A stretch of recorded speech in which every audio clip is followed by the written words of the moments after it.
Baik, assalamualaikum warahmatullahi wabarakatuh. Selamat pagi. Kita masuk ke materi korelasi ya saat ini ya.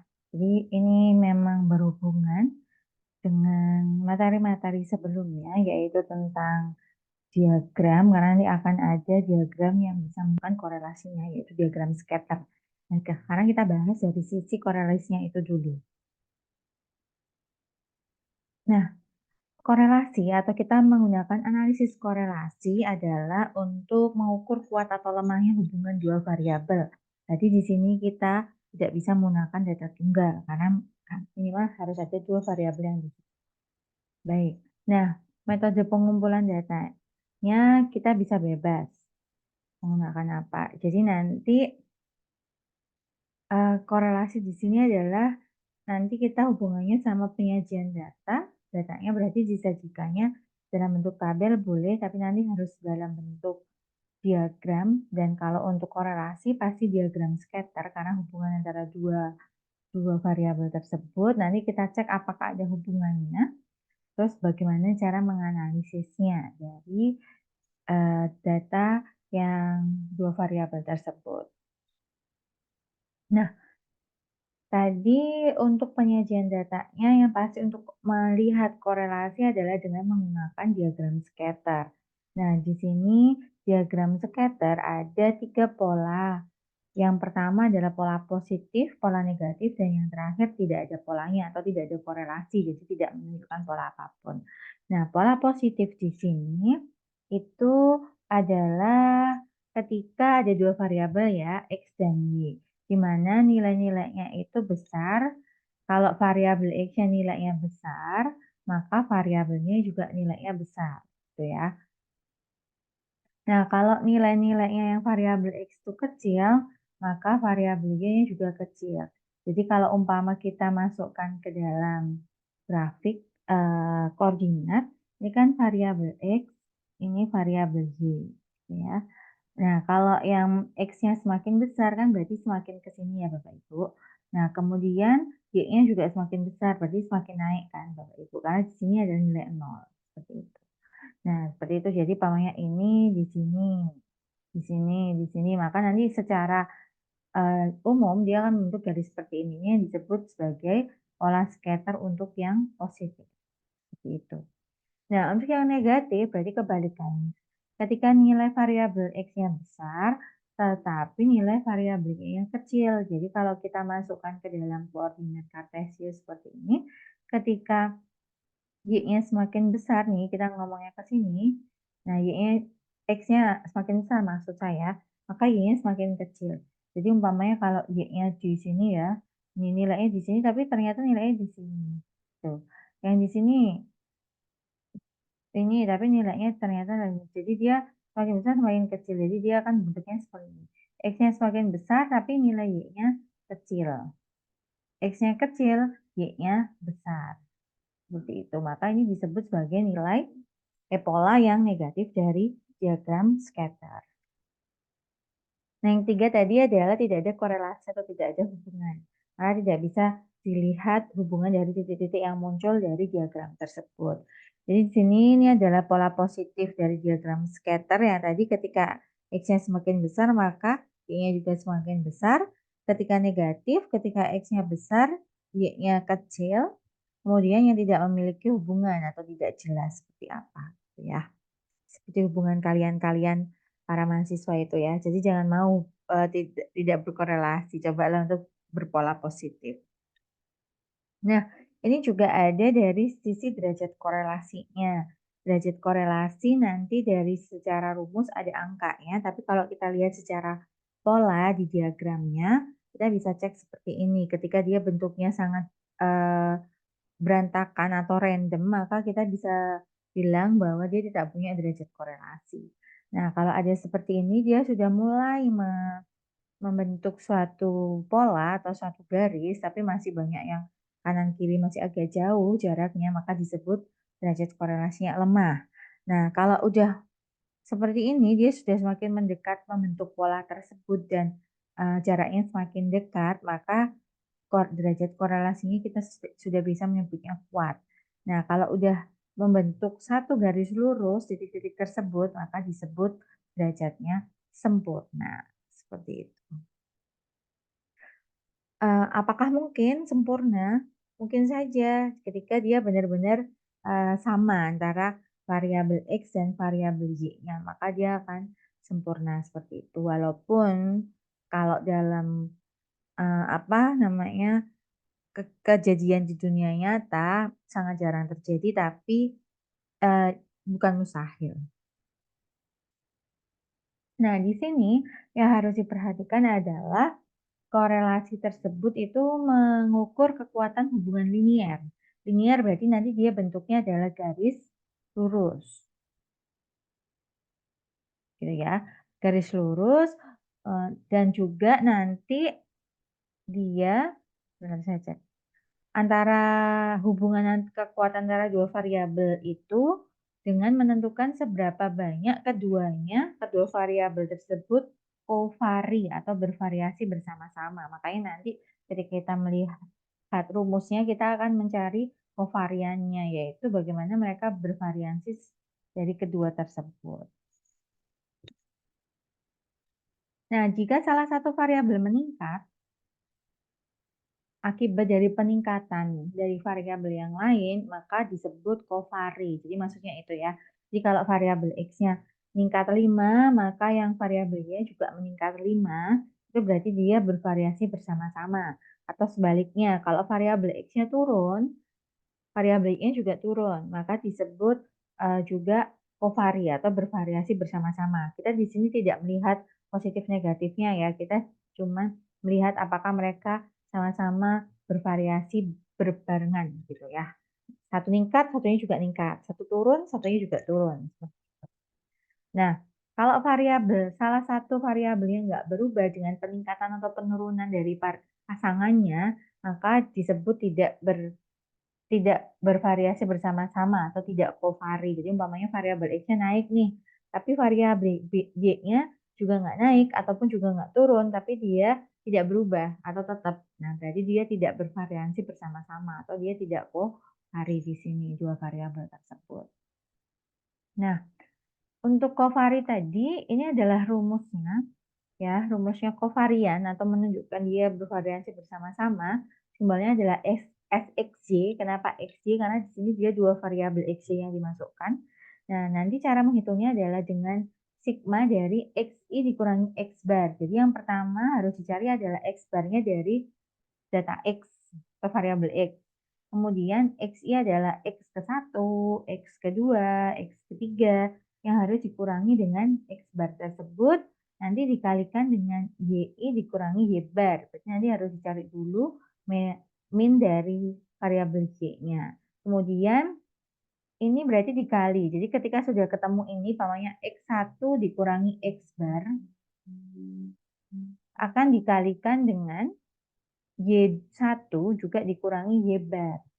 Ditambah, karena nanti ada sigma, berarti habis dikalikan ini Bapak Ibu harus menambah semuanya. Ditambah X2-nya dikurangi X bar, dikalikan Y2 dikurangi Y bar, dan seterusnya. Jadi ngikutin ya, sampai selesai, sampai ke berapa? Sampai ke N. Umpamanya N-nya ada 25, berarti nanti ada X25. Kemudian dibagi N dikurangi 1. Berarti 25 dikurangin 1. Untuk kovarian di sini ketika korelasi maka syaratnya adalah N atau jumlah dari X dan Y-nya sama. Itu ya Bapak Ibu, karena kita harus melihat hubungan dari tiap-tiap variabel tersebut. Jumlah dari variabel juga menentukan. Jadi N-nya sama, makanya di sini kita N ini adalah satu aja, yaitu ketika X-nya ada 25 data, Y-nya juga harus ada 25. Maka di sini bukan 50 dikurangi 1, tapi 25 dikurangi 1. Seperti itu. Karena ini pasangan, korelasi itu pasangan. Jadi ada 25, bukan 50 ya jumlahnya. Baik, selanjutnya selain mengukur kekuatan hubungan tadi, lemah, kuat, dan tidak ada korelasi, juga menentukan arah hubungannya yang tadi. Dia ada arah positif, ada arah negatif, gitu ya. Arah positif ketika dia sama-sama naik, X-nya naik, Y-nya juga naik. Kalau negatif, kalau X-nya naik, Y-nya turun atau berlawanan arah gampangannya ya kita ngomongnya, maka dia akan membentuk kurva yang negatif. Nah, kalau nilai nanti kovariannya mendekati 0, bahwa menandakan bahwa kedua variabel tersebut tidak berhubungan. Jadi kalau lihat di sini, berarti nanti nilai X-nya ketika dia lebih besar dari 0, dia akan mengarah ke positif. Ketika lebih kecil dari 0, dia akan mengarah ke negatif. Kalau dia sama dengan 0, dia akan mengarah ke tidak ada hubungan sama sekali. Nah, di sini untuk menghitung korelasi persen, kita menggunakan rumus berikut ini ya. Jadi korelasi yang terkenal itu persen sih sebenarnya, hanya untuk menunjukkan dia dulu adalah nama orang yang menemukan rumus tersebut dan membuatnya valid seperti itu. Baik. Jadi di sini mengukur kekuatan hubungan linear dari kedua variabel tersebut. Koefisien korelasi ini disebut juga kadang korelasi persen hanya karena untuk menghormati penemunya, yaitu yang mengembangkan pertama kali ukuran statistika ini. Jadi ini adalah rumus dari kovarian tadi ya, yaitu dengan simbol SXY didapatkan dengan melakukan perhitungan sigma XI min X bar dikalikan YI min Y bar dibagi N min 1. Nah, kemudian itu adalah untuk mencari kovarian, belum korelasi persennya. Korelasi persennya kita membutuhkan standar deviasi dari masing-masing variabel X dan Y. Gitu ya. Ini adalah rumus standar untuk standar deviasinya SX dan SY. Jadi akar dari sigma XI min X bar kuadrat. Jadi ini Bapak Ibu dikurangi dulu dengan X bar, kemudian dikuadratkan dulu baru dijumlahkan gitu ya. Karena kuadrat dulu baru sigma, baru nanti dibagi N min 1, baru terakhir diakarkan. Nah, nanti korelasi persennya atau menghitung rumus korelasi atau kita simbolkan dengan R, itu adalah dengan cara membagi SXY tadi, ini berarti kovarian ya. Kovarian dari keduanya, kovariannya dibagi dengan standar deviasi dari X, STJ itu standar deviasi ya. Standar deviasi dari X dikalikan standar deviasi dari Y. Intinya adalah seperti itu, Bapak. Nah, nanti kalau untuk menghitung manual bisa dilakukan seperti ini, tapi nanti kalau mau menghitung secara SPSS ataupun X nanti juga bisa langsung dilakukan. Yang perlu diperhatikan di sini adalah koefisien korelasi itu hanya untuk mengukur kekuatan hubungan linier, tapi nggak bisa untuk mengukur hubungan yang non-linier. Ya Bapak Ibu, yang non-linier itu adalah ketika dia membentuknya, ternyata dia itu ada pola loh, tapi polanya itu ternyata bentuknya garisnya adalah melengkung. Nah itu nggak bisa diukur dengan koefisien korelasi persen di sini. Terus, adanya hubungan linear yang kuat di antara variabel itu tidak selalu berarti ada hubungan kausalitas atau sebab akibat seperti itu. Nah, ini yang perlu ditekankan. Jadi kadang kalau mikirnya, oh iya kan berhubungan, hubungannya kuat, berarti eh, ada sebab akibatnya. Tidak selalu seperti itu. Dia hanya menunjukkan hubungan dari angka-angka tersebut. Karena korelasi hanya menjelaskan kekuatan hubungan tanpa memperhatikan hubungan kausalitas. Mana yang dipengaruhi dan mana yang memengaruhi. Oke, contohnya ketika kita ngomongin tinggi badan sama nomor sepatu. Jika Bapak Ibu melihat di beberapa video sebelumnya, di diagram scatter dari tinggi badan nomor sepatu mahasiswa yang saya coba ambil waktu itu, tinggi badan dan nomor sepatunya itu eh, di diagram scatternya itu korelasinya cukup kuat dan mengarah ke positif. Jadi di video juga ada beberapa di video sebelumnya juga ada kita mengukur koefisiennya, kekuatannya itu dia cukup kuat dan memang mengarah ke positif. Jadi kalau kita bisa simpulkan kan pasti hubungannya oke, hubungannya kuat. Karena positif berarti semakin tinggi badan, maka nomor sepatunya juga semakin besar. Seperti itu ya. Nah, tapi kita tidak bisa langsung menyimpulkan atau membuat itu jadi suatu kesimpulan valid bahwa ada hubungan sebab akibat, gitu ya. Hubungan sebab akibat bahwa tinggi badan itu, pasti mempengaruhi nomor sepatu. Karena in case ketika kamu suatu saat melihat ada orang yang badannya tinggi tapi ternyata nomor sepatunya kecil. Atau kalau enggak kadang kita bisa lihat dari sisi, berat badan. Saya juga kemarin mengambil data berat badan dan nomor sepatu, itu juga kadang kan ada orang yang berat badannya berat, tapi ternyata nomor sepatunya kecil, seperti itu. Nah, itu memang tidak bisa menjelaskan sebab akibat. Kedua, karena korelasi itu tidak menjelaskan, tidak memperhatikan hubungan kausalitas mana yang dipengaruhi dan mana yang mempengaruhi. Kita kita tidak bisa menjelaskan apakah tinggi badan ini mempengaruhi nomor sepatu, ataupun nomor sepatu yang mempengaruhi tinggi badan. Kalau hanya menggunakan, analisis dengan koefisien korelasi ya Bapak Ibu, tapi kalau menggunakan analisis yang lain, dengan mungkin data yang lebih banyak dan lebih, valid, itu mungkin bisa, nanti akan ada tambahan-tambahannya. Tapi kalau hanya seperti ini, itu belum bisa gitu ya untuk yang koefisien korelasi. Tapi hanya secara analisis sederhana kita bisa tahu bahwa memang tinggi badan itu berhubungan dengan nomor sepatu gitu. Jadi kita bisa, oh oke kalau memang, kalau kita mau mengira-ngira gitu ya, tinggi badannya segini pasti nomor sepatunya antara ini, karena kalau semakin tinggi pasti nomor sepatunya akan semakin besar. Itu adalah perkiraan kita dari analisis sederhana tersebut. Oke ya.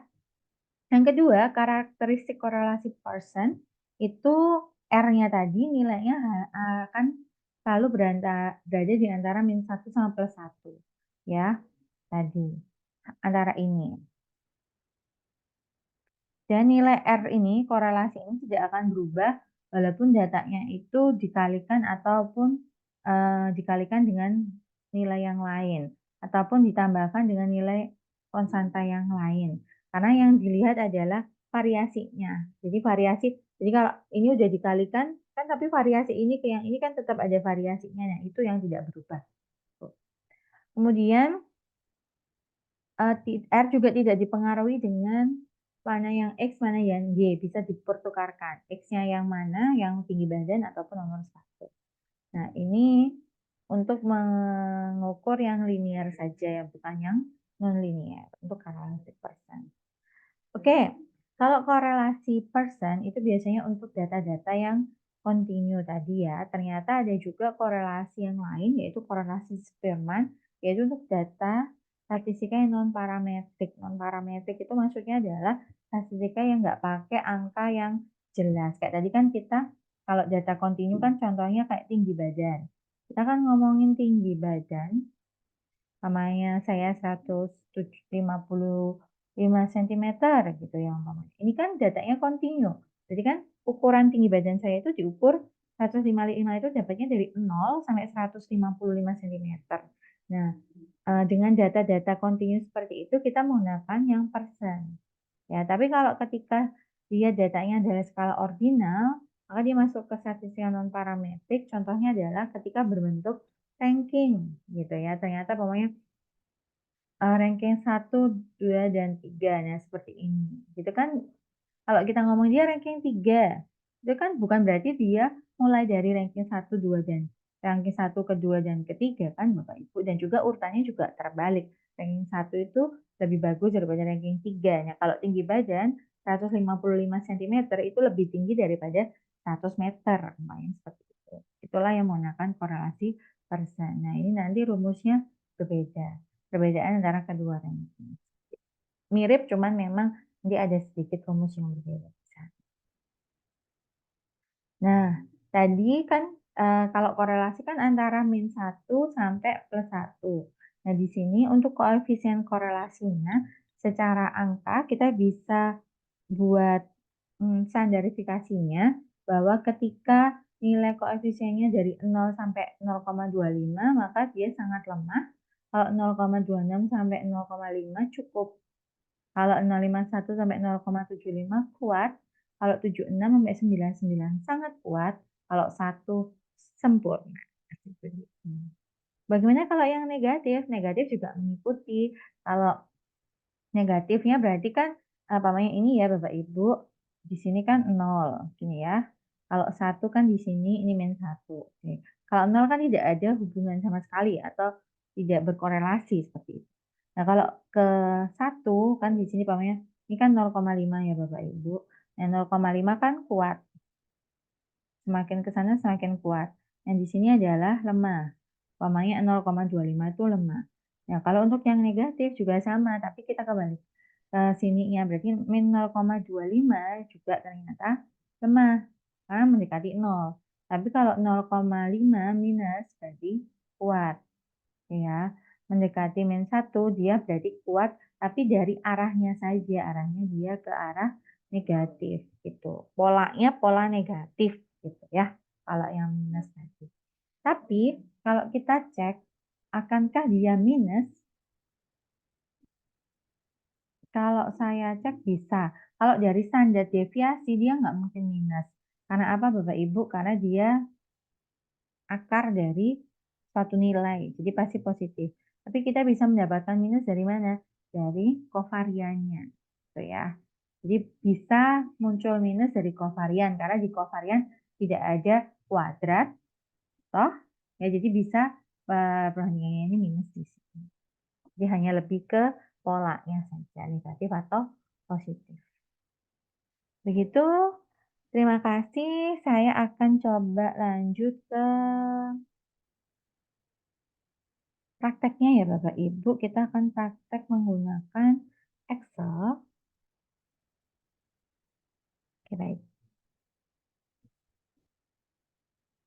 Baik, di sini sudah terlihat Excel-nya. Akan kita praktekkan ya dengan cara tadi. Baik. Nah, di sini ada dua data, yaitu berat badan sama nomor sepatu. Kalau sebelumnya video prakteknya itu tentang tinggi badan nomor sepatu, kita ganti yang berat badan ya Bapak Ibu. Berat badan dan nomor sepatu. Baik, yang pertama adalah kita akan mencari standar deviasinya. Nah, di sini saya malas menghitung satu-satu, kita kalau di Excel sudah bisa langsung pakai statistik deskriptif. Jadi di sini kita mau menghitung dari data-data berat badan dulu. Bapak Ibu klik data, di sini kelihatan ya saya turunkan ini aja Bapak Ibu. Klik data, di sini terus data analisis di sini. Oke.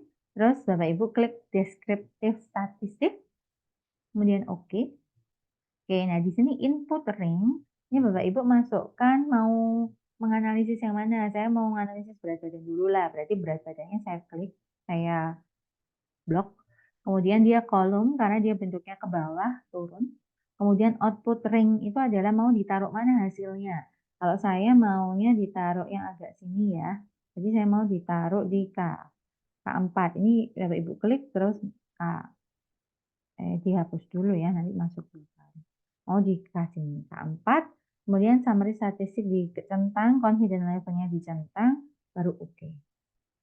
Nah, ini adalah data deskriptif statistik, jadi penggambaran statistik dari berat badan. Ini bisa diganti, diklik, biar tahu ini adalah datanya berat badan.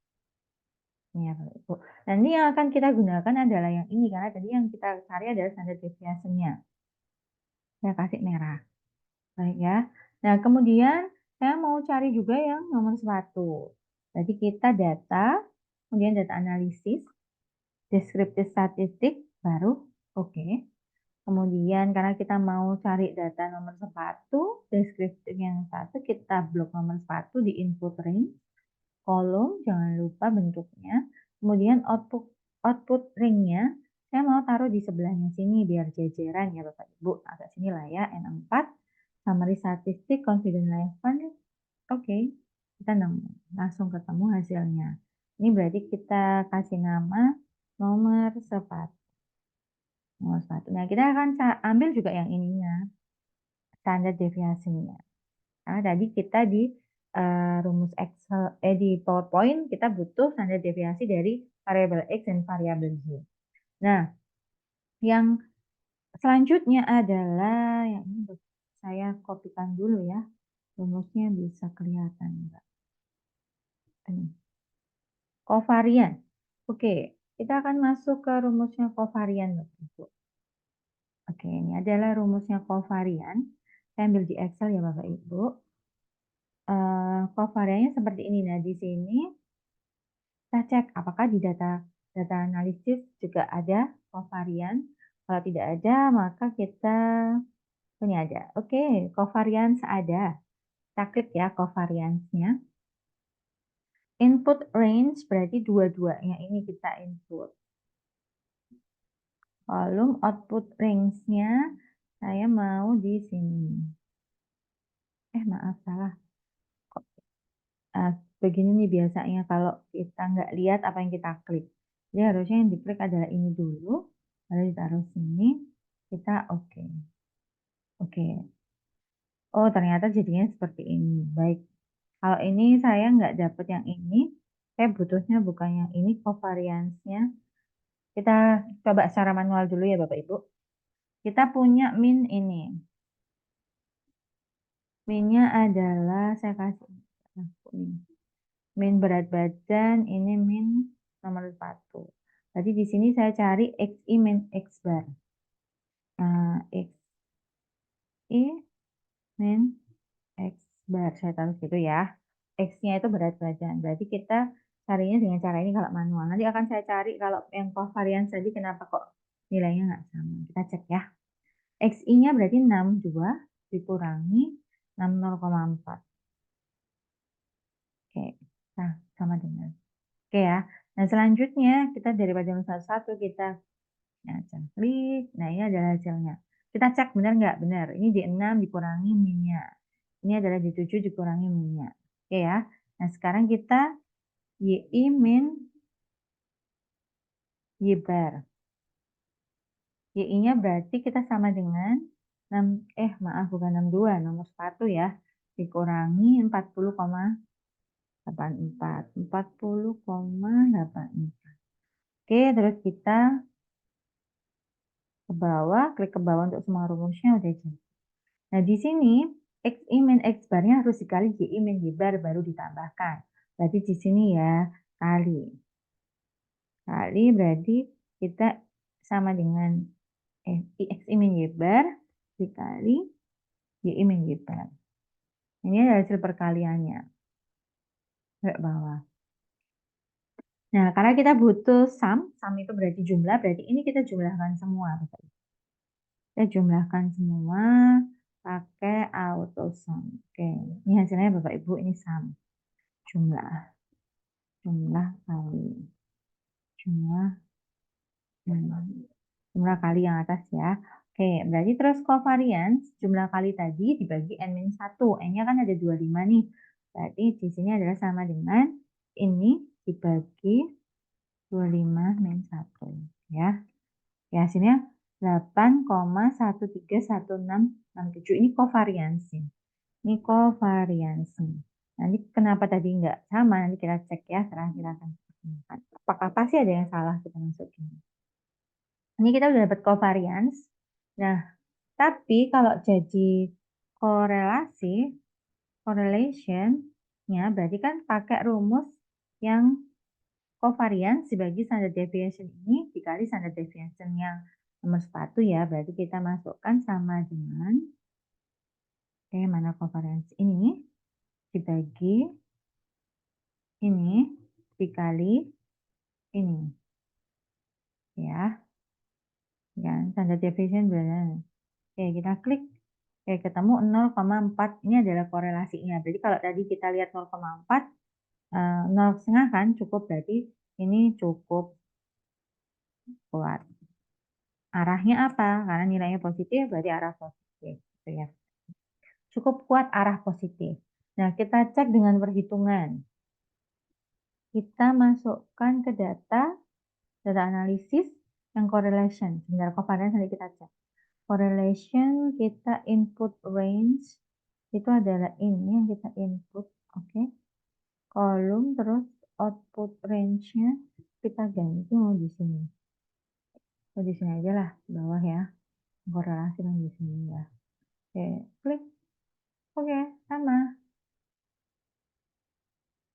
Korelasinya adalah ini dan ini. Oke ya, sama ya. Jadi kita hitung manual dengan hitung dengan, data analisis sama, nilai korelasinya sama, cukup kuat arahnya positif. Oke, saya yang penasaran adalah untuk cari covariance tadi, kenapa dia tidak bisa? Kita cek. Ini kan, kemudian ini mau saya taruh di sini, tapi agak atas ya berarti. Di sini lah yang tadi pusatnya. Oke. Kolom. Berarti ini maksudnya kovarian kolom satu terhadap kolom satu. Biasanya gitu soalnya Bapak Ibu.